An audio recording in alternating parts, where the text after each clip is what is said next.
When the president of the HOA destroyed a black teenager's basketball hoop, he didn't realize the boy was the mayor's son. This act set social media ablaze, turning his life into utter chaos. What happened next shocked even the most seasoned observers. But let's start from the very beginning. Jordan Williams, an energetic 16-year-old, beamed as he set up his brand new basketball hoop in the driveway of his family's home.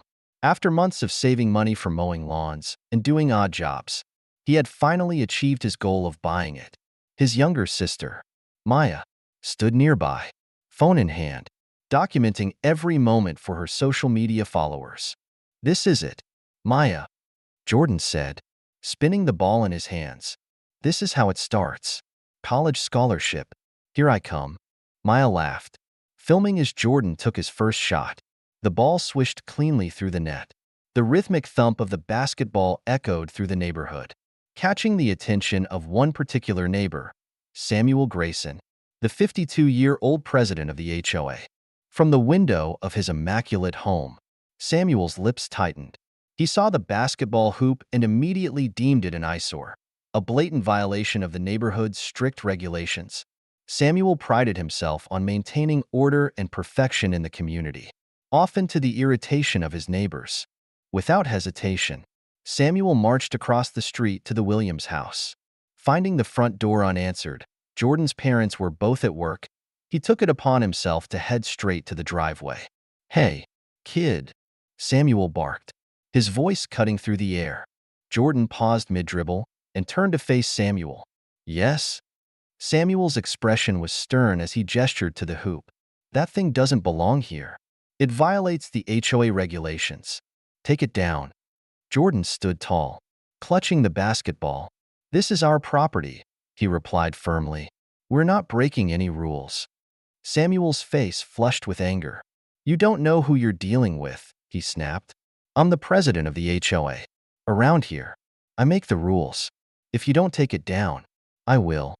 Maya, sensing the tension, started recording the exchange on her phone. Jordan remained calm, refusing to back down. Samuel stormed off, but returned minutes later with a sledgehammer in hand. "Hey, what are you doing?" Jordan shouted as Samuel began smashing the hoop. "Teaching you a lesson," Samuel replied, the sledgehammer crashing into the metal. "This is a reminder of who's in charge." The metallic clang of destruction echoed down the street, drawing neighbors out of their homes. They watched in stunned silence as Samuel reduced the hoop to rubble. Jordan clenched his fists, but chose not to retaliate. Maya's phone captured every moment. Once Samuel was finished, he issued a final warning. "Try putting up another one, and I'll call the police." Jordan stood silently as Samuel left.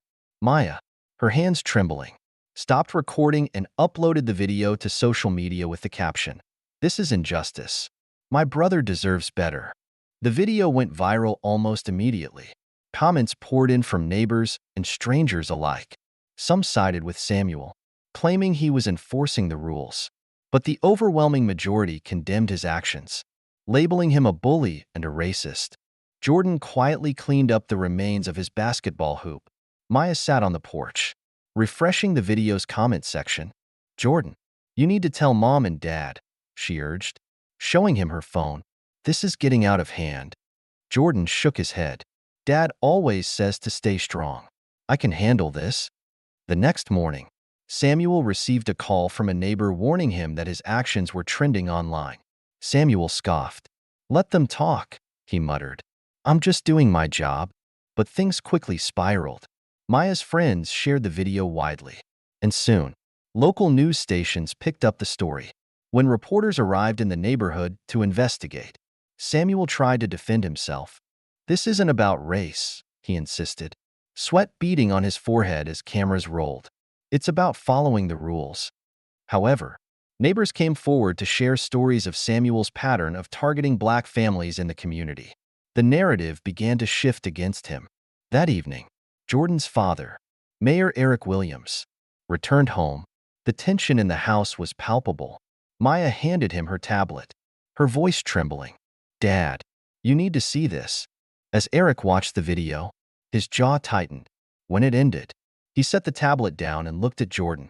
"Is this true?" he asked. Jordan nodded silently. Eric stood, his voice resolute. We're not letting this slide. Tomorrow, I'm addressing this man.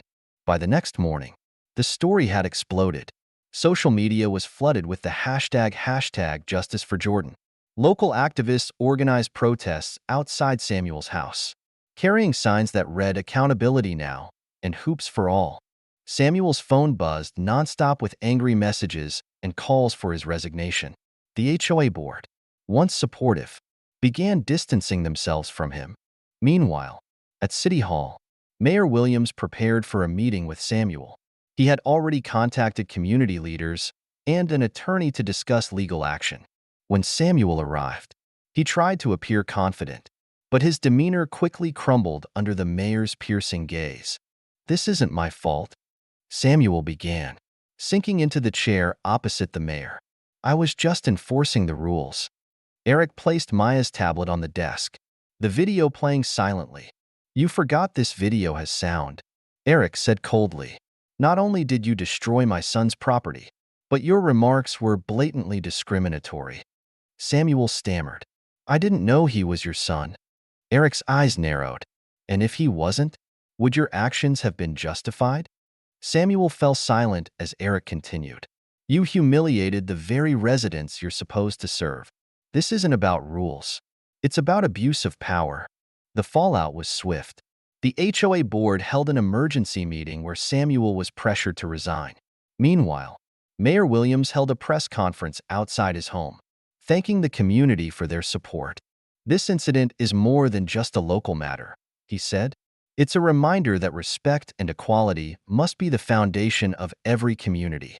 As the protest continued, a group of neighbors decided to make amends.